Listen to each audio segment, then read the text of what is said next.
नन्हे हाथों की दुआ कहानी खैबर के एक पहाड़ी गांव की है। वहां कई महीने से बारिश नहीं हुई थी। खेत सूख गए, जानवर मरने लगे और लोग मायूस हो गए। मौलवी साहब ने ऐलान किया, कल सब लोग मस्जिद के मैदान में जमा हों, हम बारिश की दुआ करेंगे। अगले दिन पूरा गांव आया, सबके चेहरे संजीदा, दिल बोझल, मगर हजूम में एक छोटा सा लड़का भी था, शायद 7 साल का।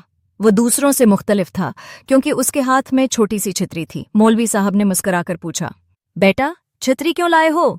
लड़का बोला, आपने कहा था बारिश की दुआ करेंगे ना, तो मैं तैयार होके आया हूं। सब लोग एक लम्हे के लिए खामोश हो गए। फिर मौलवी साहब की आंखों से आंसू निकल आए।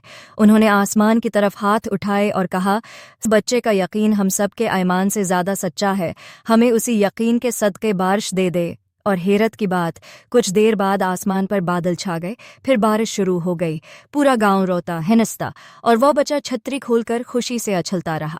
सबक, अल्लाह दा उस वक्त सुनता है जब दिल उस पर शक नहीं करता। छतरी वाला ईमान कबूलियत की कुंजी है।